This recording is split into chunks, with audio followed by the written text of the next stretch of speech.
Last Call. A true story of PTSD, addiction, and the will to keep going. By Dylan Blake Shields. Chapter 1. The Night Everything Changed. Some moments don't just leave scars, they leave fault lines. The kind that run deep beneath your skin and split you in half, quietly, permanently. They create invisible fractures that spiderweb through your soul, weakening the foundation of who you thought you were until one day, without warning, everything comes crashing down. These moments don't announce themselves with fanfare or warning signs. They arrive disguised as ordinary Tuesday mornings or routine calls, slipping into your life like smoke under a door, and by the time you realize what's happening, it's already too late to run. For me, that moment was a fire in Thomasville, Georgia. My first real structure fire. The kind of call every firefighter trains for, fantasizes about, and quietly dreads in the small hours of sleepless nights. The kind that doesn't just test your skills, it tests your soul, strips away every pretense and protection you've built around yourself, and shows you exactly what you're made of when everything else burns away. I had been on the department for 8 months.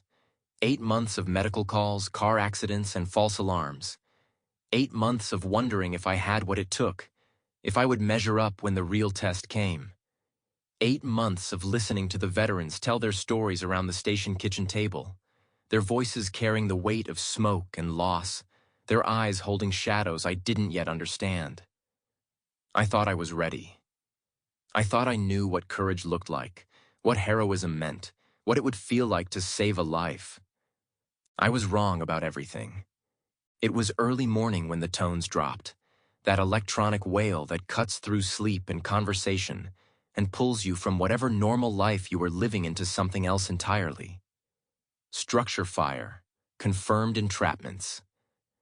The words crackled through the radio with the kind of urgency that makes your blood move faster, makes your hands shake just slightly as you pull on your gear.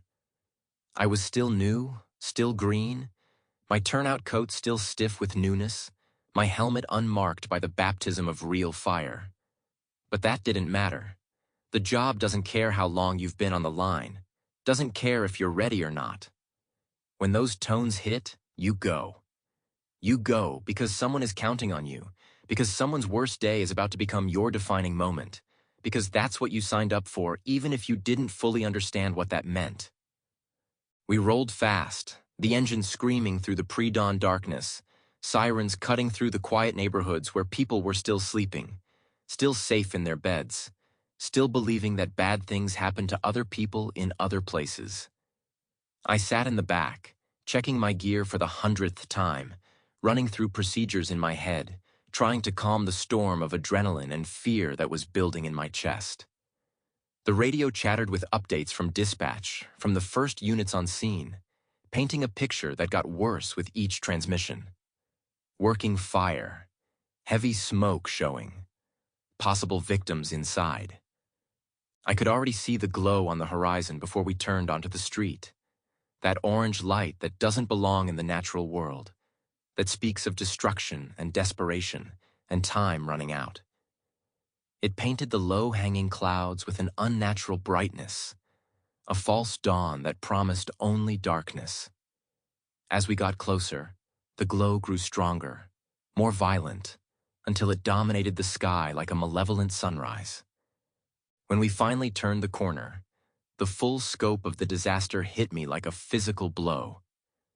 Flames were ripping through the house with a fury I had never witnessed, violent and loud and alive, consuming everything in their path with an appetite that seemed infinite. The fire wasn't just burning.